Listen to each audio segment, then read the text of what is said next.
امانت کے پیسے خرچ ہو گئے تو زکوٰۃ کا حکم۔ کامران شیخ انڈیا سے۔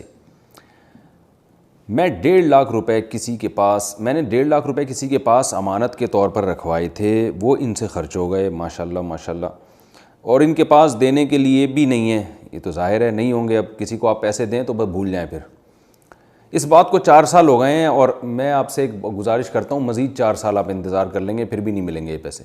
بہرحال ان کا پوچھنا یہ کہ ان پیسوں پر زکوٰۃ کا کیا حکم ہوگا؟ کامران شیخ صاحب دوبارہ سے زکوٰۃ ادا کریں، کیونکہ غریب جب تک خود قبضہ نہیں کرے گا یا غریب کی طرف سے اس کا وکیل قبضہ نہیں کرے گا زکوٰۃ ادا نہیں ہوتی۔ اور آئندہ کسی کو ایسے پیسے امانت رکھوانے سے پہلے 100 دفعہ سوچیں۔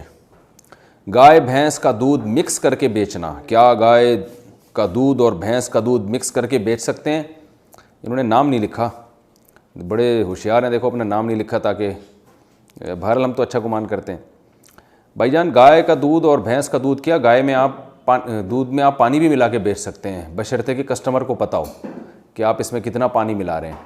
تو جب پانی ملانا جائز ہے کسٹمر کو بتا کے، تو بھینس کے دودھ میں گائے کا دودھ ملانا یا گائے کے دودھ میں بھینس کا دودھ ملانا کیوں جائز نہیں ہے؟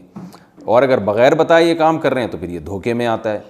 تو عام طور پر یہ جو گوالے ہیں نا، یہ بھینس کے دودھ میں جہاں تک ہمیں معلومات ہیں گائے کا دودھ ملاتے ہیں کچھ کمی پوری کرنے کے لیے، اور یہ بات لوگوں کو پتہ ہی ہے۔ تو اگر لوگوں کو پتہ ہے کہ یہ کام ہو رہا ہے اور لوگوں کو اس پہ اعتراض نہیں ہے تو پھر تو ٹھیک ہے، لیکن اگر آپ لوگوں کو دھوکہ دے رہے ہیں اور کہہ رہے ہیں بالکل خالص بھینس کا دودھ ہے، گائے کا ایک قطرہ بھی شامل نہیں ہے اس میں، تو پھر یہ دھوکہ ہو جائے گا، پھر حرام ہو جائے گا۔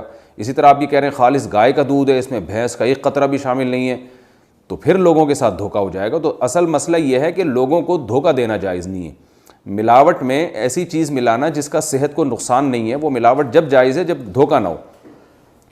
تو ہاں گائے کے یا بھینس کے دودھ میں پیٹرول ملانا حرام ہوگا، کیونکہ وہ تو اس کو تو صحت لوگوں کی برباد ہو جائے گی۔ تو پانی ملانا یا ایک دودھ میں دوسرا دودھ ملانا اس شرط کے ساتھ جائز ہے کہ لوگوں کو اس میں دھوکہ نہ ہو، کیونکہ اس میں کوئی صحت کو تو نقصان ہوتا نہیں ہے۔ جادو کا توڑ کیسے کریں؟ اگر کسی کو شک ہو کہ اس پر جادو کرایا گیا ہے تو اس کے لیے کیا کرنا چاہیے؟ نیز کیا جادو کا پتہ لگایا جا سکتا ہے اور اس کا توڑ کیسے ممکن ہے؟ یہ بھی نام نہیں لکھا یار۔ بھائی کسی کو شک ہے نا اس پہ جادو کرایا گیا، تو آج کل ہر آدمی کو یہ اپنے بارے میں یہ شک ہے کہ فلاں نے مجھ پہ جادو کرایا ہے۔ ایک نظر کے بارے میں ہر آدمی کو شبہ ہے کہ مجھ پہ نظر لگی ہے، یعنی ان کا خیال یہ ہوتا ہے میں اتنا حسین ہوں، اتنا خوبصورت انسان ہوں، اور میں اتنا صحت مند ہوں کہ میں اگر بیمار ہوا ہوں تو یقیناً مجھ پہ نظر لگی ہوگی۔ ایک نظر کے بارے میں لوگ نظر لگتی ہے، مانتا ہوں جادو بھی ہوتا ہے، لیکن اتنا نہیں ہوتا جتنا آج کل لوگوں کو ہو رہا ہے۔ تو اس لیے ان وہموں میں نہ پڑیں، اچھا ہے۔ اور اگر واقعی کسی پہ جادو ہوا ہو تو سورہ فلق، سورہ ناس، آیت الکرسی وغیرہ پڑھ کے دم کیا کریں، یا اپنے کسی قریبی کوئی دیندار ہو، عالم ہو، ان سے کہیں کہ وہ آیت الکرسی پڑھ کے پانی کی چھینٹیں ماریں۔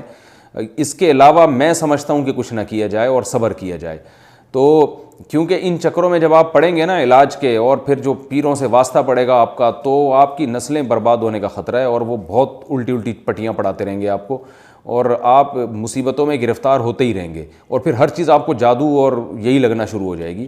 تو اس لیے تمام دوائیں بچوں کی پہنچ سے دور رکھیں۔